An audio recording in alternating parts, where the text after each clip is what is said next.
A diversificação dos segmentos e a diversificação de produtos turísticos são apostas estratégicas para que Portugal seja cada vez mais atrativo. When travelers go somewhere, they don't just want to see something, they want to engage, they want to be part of it, they want to help change it. As novas gerações que estão aí, habituadas a já utilizar várias maneiras a inteligência artificial para recomendações, ao ponto de tomarem mais em conta as recomendações que confiam do que o seu próprio raciocínio sem ser assistido.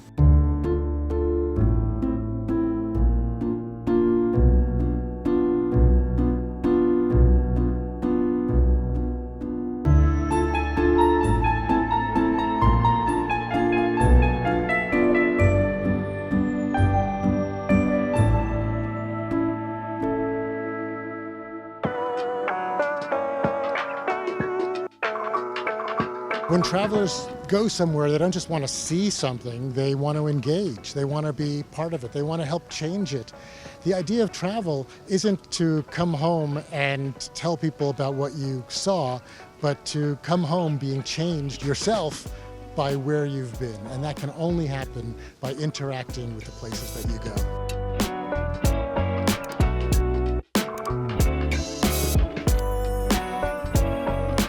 O visitante em si, primeiro temos 2 ou 3 fenómenos importantes. Primeiro, é um visitante que cada vez procura experiências. E procurando as experiências, ele precisa de informação mais detalhada e precisa de recomendações mais detalhadas e está cada vez mais aberto a experimentar. Segundo, isto é reforçado pelas novas gerações que estão aí, habituadas a já utilizar várias maneiras a inteligência artificial para recomendações, ao ponto de tomarem mais em conta as recomendações que confiam do que o seu próprio raciocínio sem ser assistido. Isto é uma oportunidade para o mercado de turismo, para achatar o funil de consideração, para diminuir o custo de aquisição de novos clientes e para conseguir ter informação em tempo real de todos os passos da jornada do cliente, para conseguir assistir cada vez melhor, mais eficazmente, a menos custo e ao mesmo tempo conseguir vender a experiência que vai cada vez mais maravilhar os turistas. AI is changing tourism faster than even many other industries because the way that people are searching for where they want to go online and the places they want to stay and what they want to see, they're getting their answers now not just from search engines but from AI engines that are telling them, giving them those answers without them having to search. So I think of the differences, like Google is a search engine, but AI is a research engine. It does the research for you. You ask a question like, where are the best restaurants in Lisbon? And then it just tells you. You don't have to research them. So it's changing the travel landscape really a lot. And of course, for people in the industry, the question is, well, how do I get listed by AI? How will they write about me? So it's a huge sea change for travel and tourism.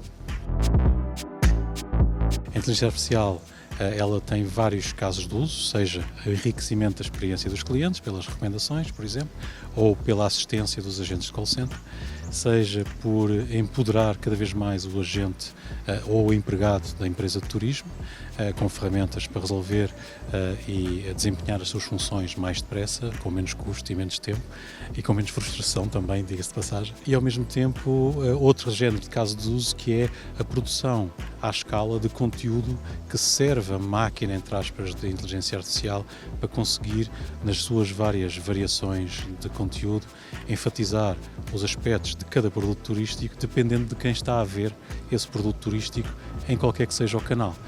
E por último, é ótima ferramenta para otimizar as operações. O turismo literário, a gastronomia, o enoturismo são 3 bons exemplos de produtos turísticos nos quais Portugal, no seu conjunto, tem estado a desenvolver e que tem uma apetência especial. Por um lado, o turismo literário, em que dá relevo a toda a nossa cultura, todos os nossos poetas e escritores, e por essa via o convite a conhecer o território, o nosso património, através dos locais que inspiram os nossos escritores. Depois, a gastronomia, que hoje tem uma expressão maior no talento dos nossos chefes, que olham cada vez mais para as tradições e para a autenticidade da nossa gastronomia e que a transformam, a tornam mais contemporânea, mais inovadora e por isso mesmo mais universal para poder ser atrativa e ser um motivo de escolha de Portugal para uma viagem. E também o enoturismo é um complemento, é todo um segmento que tem que ver com a cultura, com o património, com a paisagem, com um conjunto de atividades que se podem fazer a propósito da vinha e do vinho, mas que pode, inclusive, ultrapassar essa mesma bebida e poder ser muito mais do que apenas a vinha e o vinho. Eu diria que os nossos grandes desafios é olharmos para os mercados, percebermos a procura, percebermos o que é que as pessoas querem fazer e o que é que elas aspiram e podermos encontrar, dentro dos nossos atributos, daquilo que é genuinamente português, ofertas que sejam suficientemente interessantes para podermos atingir segmentos de viajantes exigentes, segmentos de viajantes que gostam de conhecer os países, mas que têm um sentido de responsabilidade, seja ela social, seja ela ambiental, para que a sua pegada enquanto viajantes seja uma pegada positiva também para os países que visitam.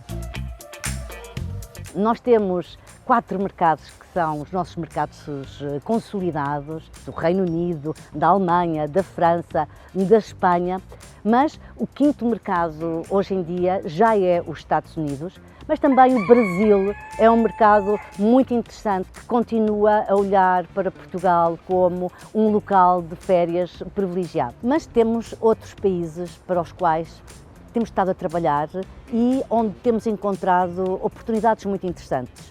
Desde logo o Canadá, a China, o Japão, a Coreia, de onde no ano passado tivemos a nossa primeira ligação aérea e olhamos para o mundo como uma oportunidade para Portugal.